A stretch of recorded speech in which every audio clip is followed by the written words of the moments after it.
नमस्कार मित्रों। आज हम अपनी पुस्तक के अगले अध्याय की चर्चा करेंगे। मित्रों, जब हम जन्म लेते हैं तो हम सिर्फ अपने माता पिता से परिचित होते हैं। आरंभ में हमारा सारा समय माता पिता की देखरेख में ही बीतता है और फिर जब हम स्कूल जाने लगते हैं तो हमारा थोड़ा समय स्कूल और सहपाठियों के साथ बीतने लगता है। फिर जब हम और बड़े होते हैं, कॉलेज जाते हैं, तो हम और नए मित्र बनाते हैं और इस तरह से हमारा समय बढ़ता जाता है। फिर आप एक व्यवसाय में आते हैं। आप या तो नौकरी करते हैं या फिर कोई व्यापार करते हैं, तो आप और व्यस्त हो जाते हैं।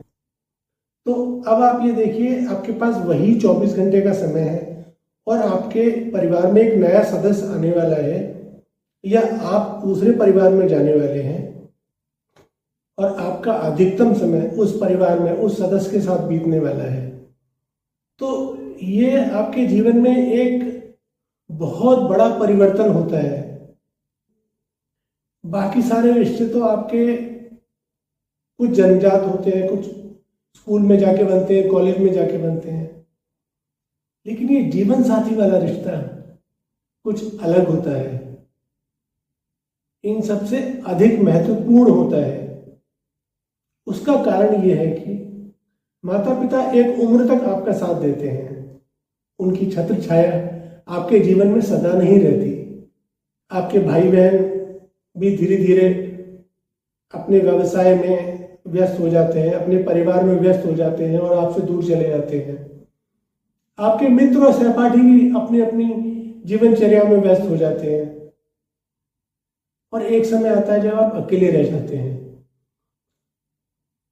तो वहां पर ये जीवन साथी वाला संबंध काम आता है।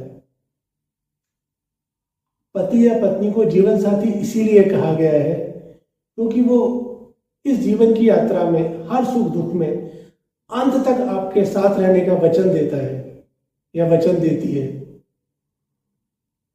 जबकि बाकी सारे संबंधी इस जीवन की यात्रा में किसी न किसी पड़ाव पर आपसे दूर हो जाते हैं।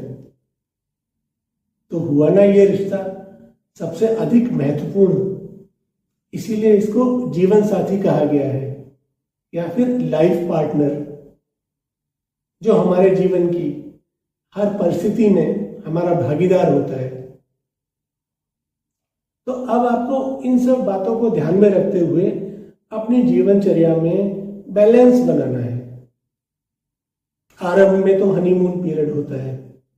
आप एक दूसरे को जानने पहचानने में समय लगाते हैं और अधिकतर समय अपने जीवन साथी को देते हैं और कुछ समय ऐसा होता है कि आप बाकी सभी संबंधों को कुछ समय के लिए भूल से जाते हैं और फिर जब ये जानने समझने का समय यानी कि हनीमून पीरियड समाप्त हो जाता है तो फिर आपकी एक सामान्य दिनचर्या आरंभ हो जाती है और ये ऐसी ही चलती रहती है यदि आपने अपने आप को मानसिक रूप से तैयार कर लिया है, अपने समय को सभी संबंधियों, अपने व्यवसाय और नौकरी के बीच में बांटने का प्रावधान कर लिया है।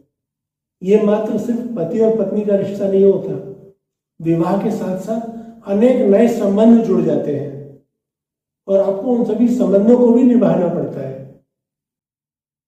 तो हो जाइए तैयार, फिर अगले अध्याय में एक नए विषय की चर्चा करते हैं और इस बीच आप नए संबंध बना लेते हैं तो मेरी शुभकामनाएं आपके साथ हैं। कल्याण हो।